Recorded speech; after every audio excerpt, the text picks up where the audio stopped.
لەسەر ئەو بابەتانەی کە هەیە بە تایبەت نەوت. بەڵێ سڵاو ڕێز بۆ بینەرانی عزیز سەرتا دەبێت لەوە دەست پێ بکەین عێراق استراتیژێکی هەیە ینی با بڵێ ئەزانێت چیەکە بەڵام هەرێمی کوردستان هیچ استراتیژێکی نیە عێراق ئەوێت بە هەر شێوەیەک بێت کە جارێکی تر مرکزیەت یان ئەوەی کە سنترالیزم بەسەر هەموو عێراقا بسەپێنێت لە ناوچە سونیەکاندا سەرکەوتووە ئێستا بە هەنگاوی دووەم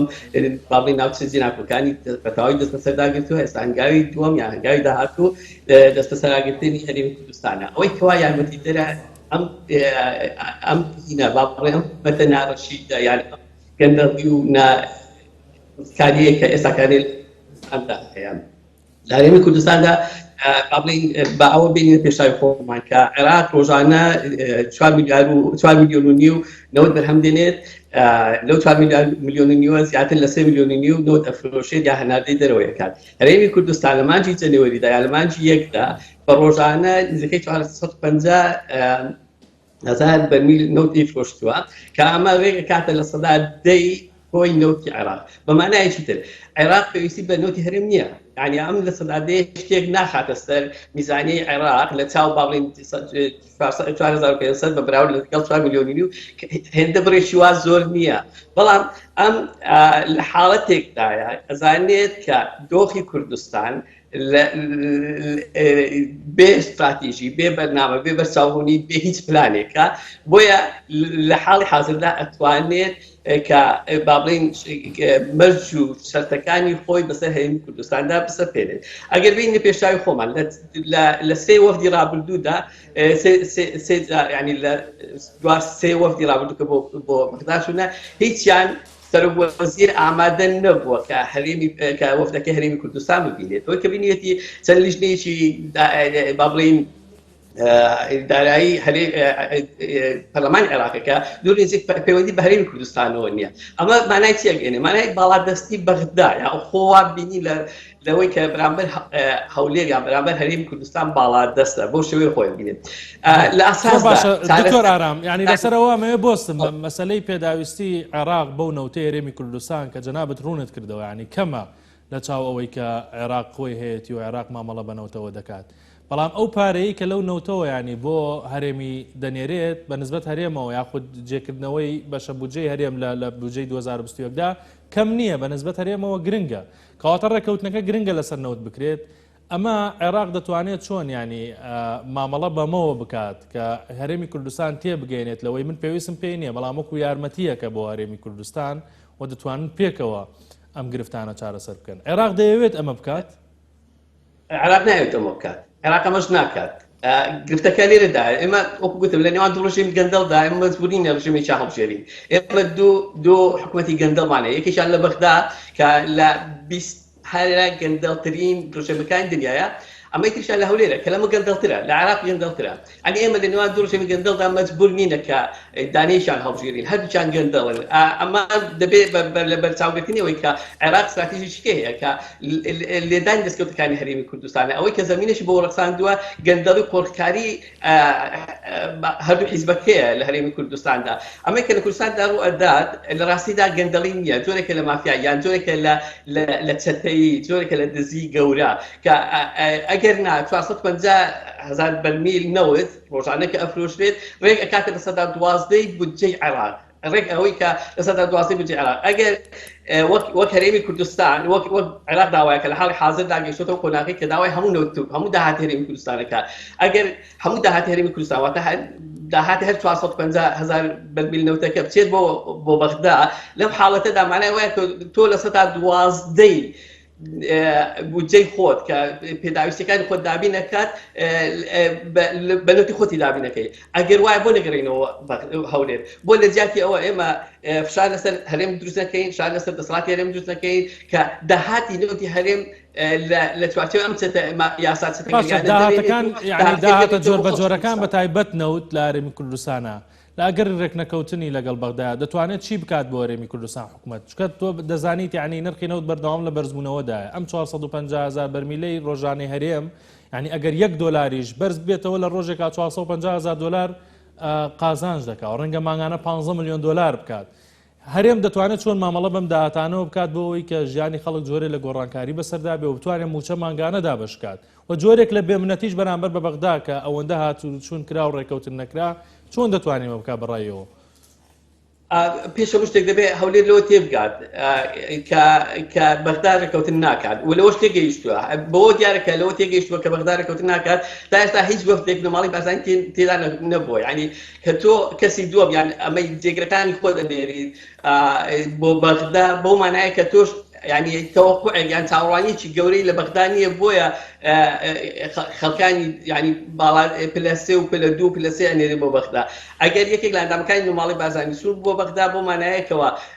هوليريش يعني حكومتي هريميش تاواني شيء لبغداد هي كوا لسر مالك هولير بتوعي لو تيجي شو أما كهولير اللي تيجي شو نازاني بديلي يعني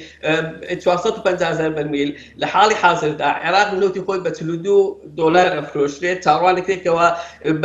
بسبب $50 برميلي بجي صاري 2021 لسر اساسي تلودو دولار داناوا با هولير $6 بيت با $5 بيت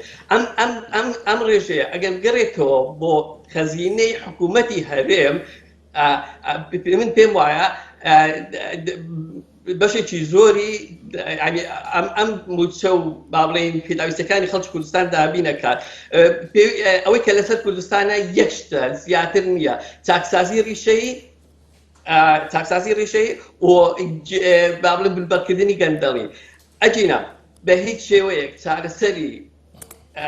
کێشەی کوردستان لەوەدا نییە کە ئەم ساڵ لەسەر بودجێ لەسەر دوازەڕێکەوەن ساڵێکی کە هەمان کێشە دووبارە بێتەوە خەڵکی کوردستان باجی ئەم ڕێکنەکەوتنە یان باجی ئەم بێپرۆژەی و بێبەرنامەی حکوومەتی هەرێمی کوردستان زۆر باشە سەبارەت بە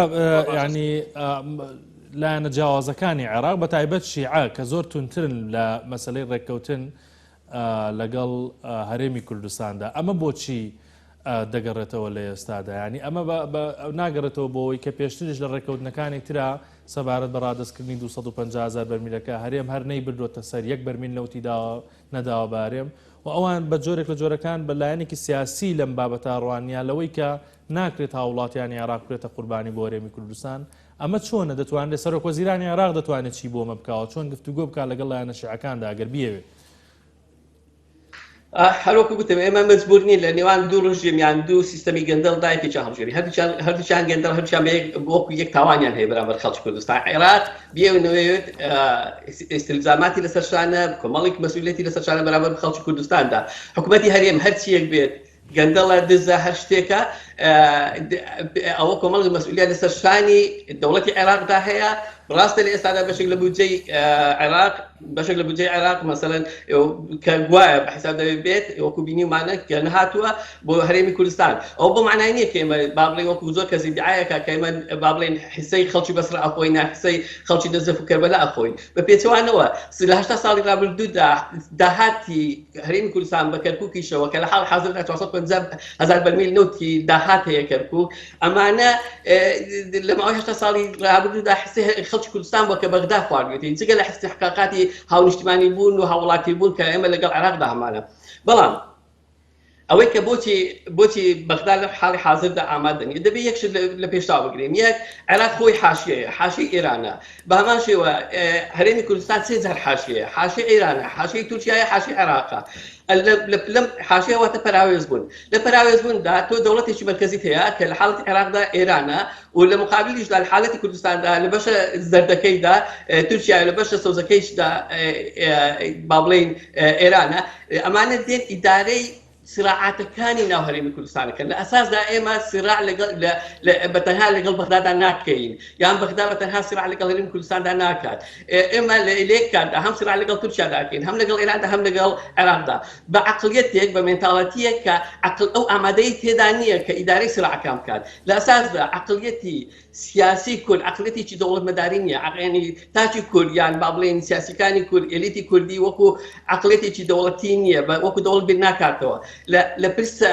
استراتیژیەکاندا لە پرسە نیشتمانیەکاندا لە پرسە دادپەروەریەکاندا تێڕوانینی نییە ئەمە وای کردووە کە هاوسەنجیەک دروست بێت لە حاڵی حاضردا لە نێوان بەغدا و بەغدا هەرێمی کوردستان باشە لە بەرامبەر دەسوەردانەکانی تورکیا و ئێراندا وەک تۆ ئاماژەت پێکرد ئەمریکا بۆچی هیچ تەداخولێک ناکات لە مەسایلی ئەم ڕێک نەکەوتنانەی بینی هەولێر و بەغدادا لە ئێستادا ینی بەرپرسانی کورد بۆ هیچ داواکارێکە ڕاستی ئەمریکا ناکەن بۆی نێوەندگیریە بکات کە بتوان بکەنە ڕێکەوتن بۆ تەداخولەکانی نابینرێ لە ئێستادا لە کاتێکدا ئێران تەداخولەکانی بەڕوونی دەبینرێ لە عێراقا وەکە بینن کە ئێمە حاڵی حاضر عێراقی دوای ترامپە 4 ساڵی ترامپ 4 ساڵی ئەوەی کە پێوترێ سفر تەداخل لە ڕۆژهەڵاتی ناوەڕاست ئەم سیاسەتی ترامپ لەسەر ئەو ئەساسە بوو کە ناوێت لە کێشە ئەبەدیەکانی ڕۆژهەڵاتی ناوەڕاستدا بەشدار بێت و بڕیاریشی دابوو کە وا سەرجەم هێزەکانی لە عێراق و سووریا بجێڕێتەوە هەنگاوی گەورەشی ناوە هێزێکی زۆریشی جێراوەتەوە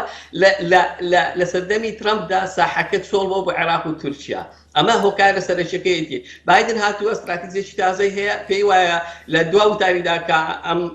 ئەمڕۆ باڵین ئەم شەو بەکاتی ئەمریکادای ئەڵێ ئەمریکا گەڕاوەتەوە مەبەستەوەی ئەمریکا گەڕایەوە هاوکێشانی و دەوڵەتەکان ئێستا حاڵی حاضر چاوەڕانی ئەوە دایانە کە ئایا بایدن چەندە هەنگاوەکانی خێرانە بۆ گەڕانەوە بۆ سەرتاپای ڕۆژهەڵاتی ناوەڕاست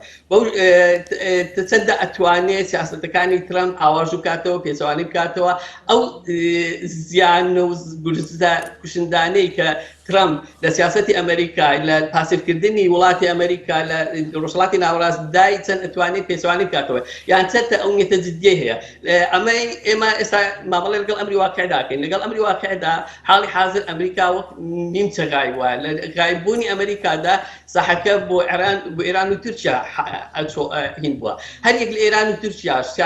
ینی با بڵێین میراسی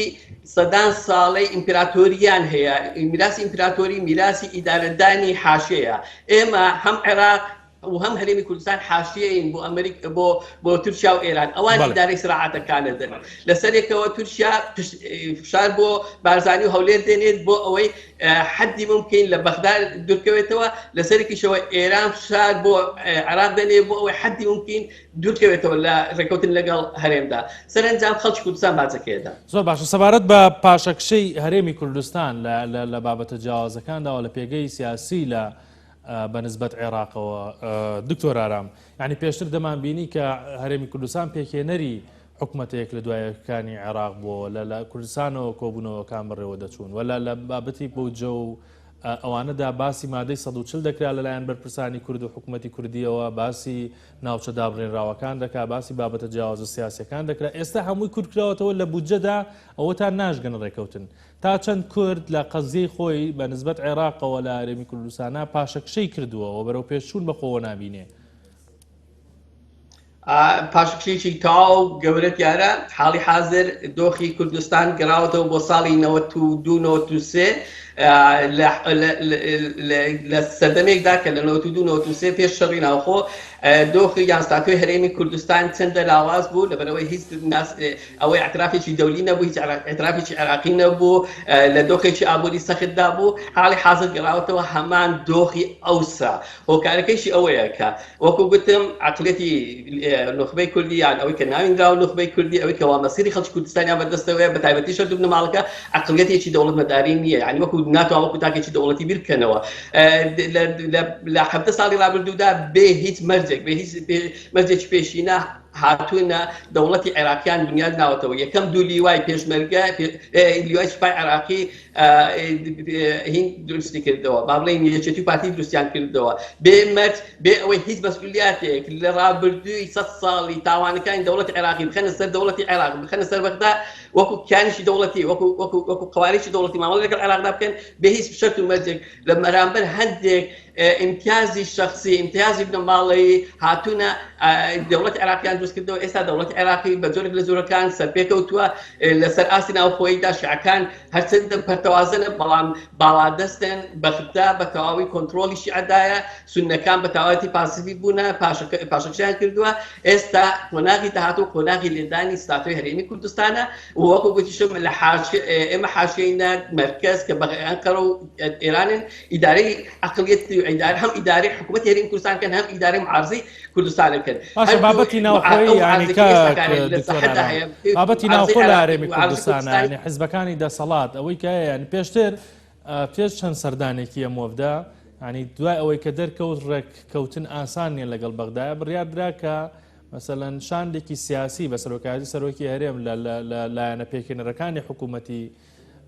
هەرێمی کوردستان بچنە بەغدا ئەوان گفتوگۆ بکەن سەرۆکی هەرێمی تێدا بێت بۆ ئەمە نەکرا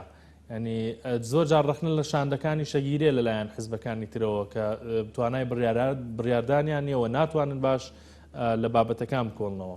ئەمە بۆ نەکرا غرورێک هەیە یاخۆ دایانەوێ بەسەر لایەنێکی ترا بیشکێنەوە لایەنێکی تر وەڵامی پرسیارەکە هەندێک زەحمەتە هەندێک نابوونە چونکە تۆ ناتوانین بڵێ بۆچی با بڵین سەرۆکی حکوومەت یان یەکێک لە ئەندامەکانی نەماڵی بازرگانی ناچن بۆ بەغدا من وەک پێشتر ئاماژەم پێدا ئەگەر یعنی ئەمان ئومێدێکیان بە بەغدا هەبێت لەوەی کە بەغدا با بڵین بەشە بودجەی هین ئەنێرێتیان